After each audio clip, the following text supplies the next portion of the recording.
Assalamualaikum warahmatullahi wabarakatuh. Alhamdulillah, wassalatu wassalamu ala rasulillah Sayyidina Muhammad ibn Abdillah wa ala alihi wa sahbihi wa mawalah. La hawla wa la quwwata illa billah, amma ba'd. Sahabat Al-Burda, semoga kita semua selalu dijaga dan dilindungi oleh Allah Subhanahu wa ta'ala. Amin ya rabbal alamin. Melanjuti kajian yang lalu tentang bagaimana adabnya seorang anak kepada ibunya, ini akan kita lanjuti sekarang ya. Sahabat, kita akan lanjuti kajian itu pada kesempatan kali ini. Bismillahirrahmanirrahim. Wa antahdhara, bismillahirrahmanirrahim, wa antahdhara min kulli syai'in yu'dhi qalbaha. Hati-hati nih, katanya pengarang kitab di dalam kitab Al-Akhlaq lil Banin. Hati-hati bagi seorang anak, jangan sampai menyakiti hati ibunya. Nah, ini waspada yang diberikan oleh pengarang kitab. Sebagai seorang anak, janganlah memberikan rasa sakit kepada hati seorang ibu yang mana beliau sudah capek mengurusi kita, sudah capek mendidik kita, sudah capek membersihkan pakaian dan tubuh kita, sudah capek mempersiapkan makan dan kasur kita. Maka adabnya, jaga hati ibumu, jangan sampai kau sakiti. Kemudian fala ta'bis biwajhik idza amaratka bi syai'in. Nih, adab selanjutnya seorang anak, jangan bermuka masam ya. Jangan punya muka tuh cemberut depan emaknya. Itu enggak adab yang begitu. Selalu pasang wajah wa tabtasima amamaha daiman, selalu tersenyum di depan ibu kita. Maka sebaliknya, jangan kita bermuka masam, jangan kita mempunyai wajah yang cemberut, wajah yang gak enak dilihat di depan ibu kita. Idza amaratka bi syai'in, kalau ibu kita lagi merintahin sesuatu ya. Kalau ibu kita lagi merintah, udah kita nggak mau, pasang mukanya cemberut. Nah, itu nggak boleh, nggak ada adabnya itu, kata pengarang kita. Tapi bagaimana? Tetap pasang wajah yang ceria, tetap pasang wajah yang penuh dengan senyum. Au ghadibat alaika, atau semisal ibu kita lagi marah ini sama kita, naudzubillah, tapi naudzubillahi min dzalik. Ibu kita lagi marah nih sama kita. Walaupun posisi seorang ibu lagi marah kepada anaknya, tetap seorang anak jangan sampai memasang muka yang cemberut ya, memasang muka masam, muka yang gak enak tuh dilihat. Jangan, tetap nggak boleh katanya, walaupun ibu kita lagi marah. Wala takdzib 'alaiha.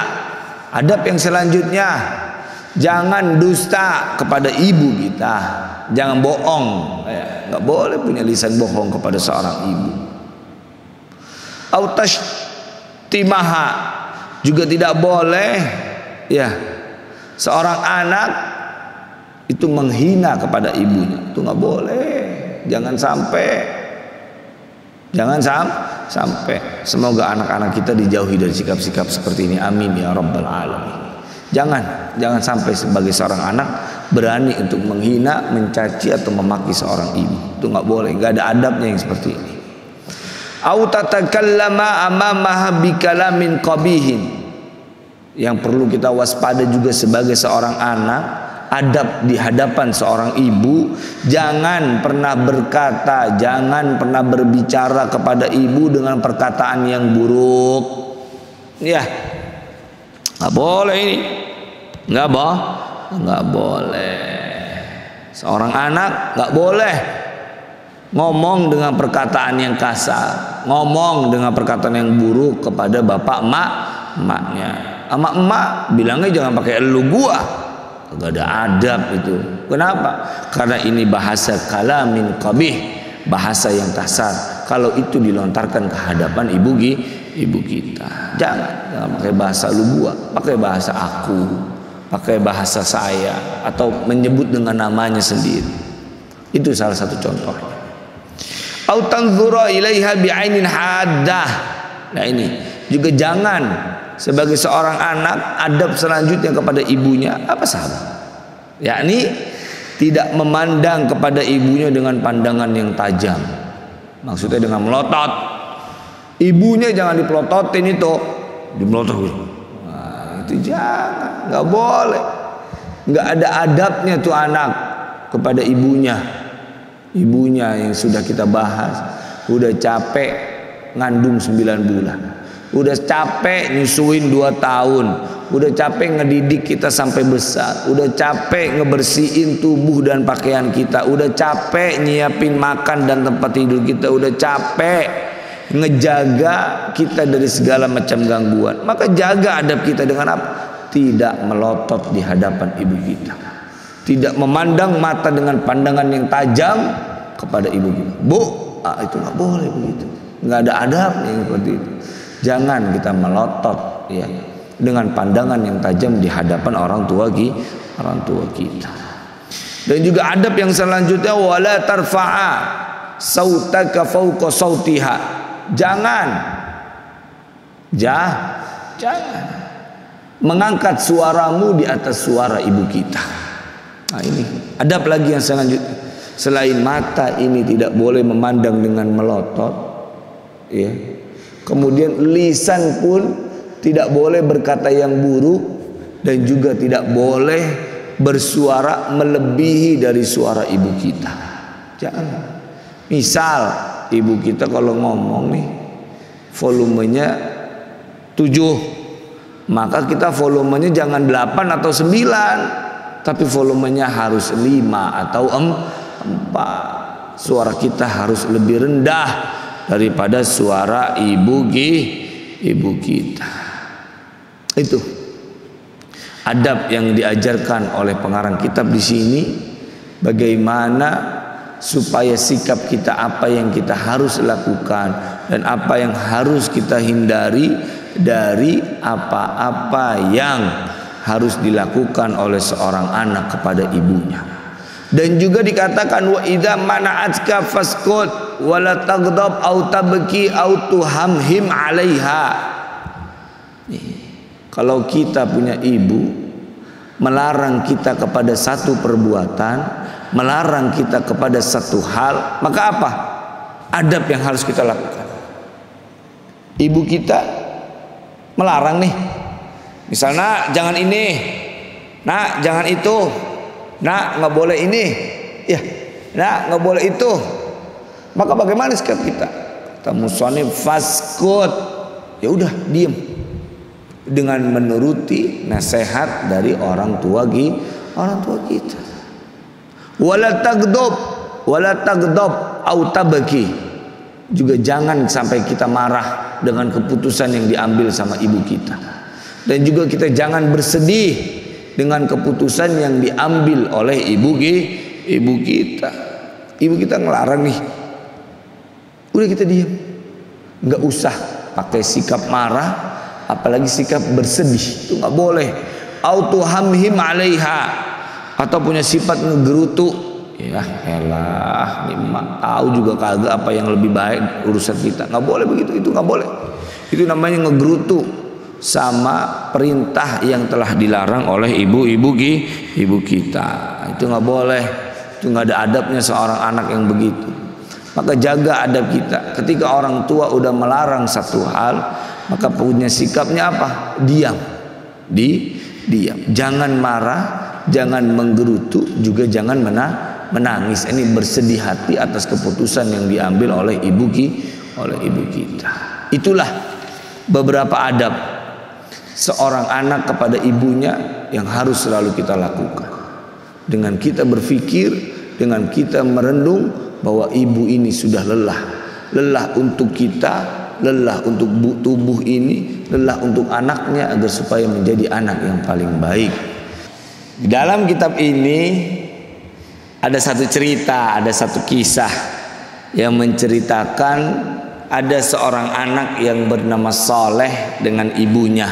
Ya, ada yang namanya Saleh sebagai seorang anak dan ibunya.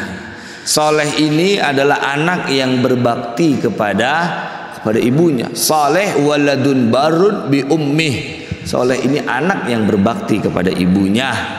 Nah, ini satu ketika ibunya jatuh sakit. Ibunya merasakan satu penyakit.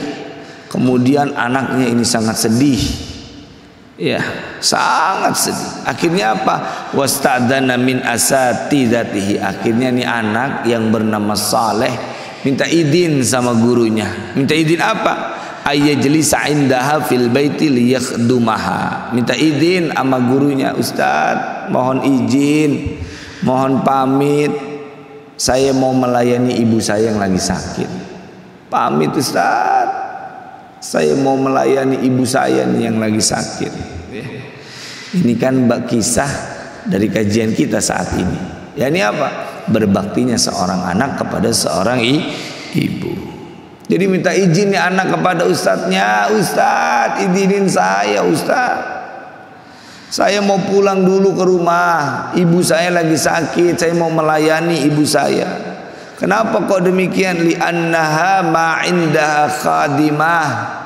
Karena ibunya tidak punya orang yang melayaninya. Ibunya ini nggak punya, tidak ada orang yang melayani. Maka ini anak izin, ya Ustadz izin, saya pulang mau melayani ibu saya. Ini seorang anak, kalau ibu lagi sakit, layani sebagai anak. Tidak hanya dalam kondisi sakit sahabat, tapi dalam kondisi apapun kita harus berkhidmat kepada seorang ibu, harus berkhidmat kepada seorang ibu. Fakana Salihun taratan yashtari laha dawaan minas saydaliyah wa taratan yashtari laha ta'aman wa fawakiha minas suq. Anak yang bernama Saleh ini satu waktu dia membeli obat dari apotek untuk ibunya, dan juga di waktu yang lain Saleh ini membeli makanan dan buah-buahan dari pasar untuk ibunya yang lagi sakit. Ini wujud khidmat, wujud khidmahnya seorang anak kepada orang tuanya yang sedang sakit. Jangan malu kita. Ini terkadang ada sikap anak yang malu ketika orang tuanya sudah udzur. Jangan. Orang tua seperti itu karena kita dulunya sebagai anak. Maka jangan pernah malu ketika orang tua kita sudah udzur. Jangan pernah malu. Ayo kita khidmat kepada orang tua yang masih ada di rumah, yang masih hidup. Kita berbakti sama orang tua. Yang dicontohkan di sini salah satunya apa? Dia selalu pergi ke apotek buat beli obat. Dia selalu beli makanan dan buah-buahan. Wa yuqaddimu ilaiha kullama tahtaju ilaihi min ta'amin aw dawa wa yusalli qalbaha bil kalamil jamil. Dan oleh Saleh anaknya menyajikan makanan itu, memberikan apa yang dibutuhkan oleh ibunya. Ibunya butuh makan, disajikan makanan itu. Ibunya butuh obat-obatan, diberikan obat-obatan itu kepada ibunya. Dan sang anak selalu menghibur hati ibunya dengan apa? Bil kalamil jamil, dengan nasihat, dengan perkataan-perkataan yang indah. Ini adabnya seorang anak. Adabnya seorang anak, terus selalu menghibur hatinya ibu kita dengan ucapan-ucapan yang indah. Wa ba'da ayyam syufiyat min maradiha, dan setelah selang beberapa hari ibunya pun telah sembuh. Fa fariha Salihun farahan syadidan. Kemudian si Saleh ini gembira, dia sangat gembira karena ibunya udah sembuh. Wala yazalu yad'ullah ayyahfadha ummahu wa yudima sihhataha. Dan juga berdoa, si soleh ini selalu berdoa kepada Allah, ya Allah jaga ibu saya, ya Allah, ini anak yang berbakti. Selalu mendoakan kepada ibunya agar supaya selalu dijaga oleh Allah Subhanahu wa taala. Dan juga selalu berdoa kepada Allah biar ibunya selalu sehat. Ini adalah anak yang berbakti kepada ibunya. Ini adalah salah satu contoh cerita yang ada di dalam kitab ini, berbaktinya seorang anak kepada ibunya. Semoga sahabat Al-Burda bisa menjadi anak-anak yang berbakti kepada ibunya. Amin ya rabbal alamin. Ihdinas siratal mustaqim. Wassalamualaikum warahmatullahi wabarakatuh.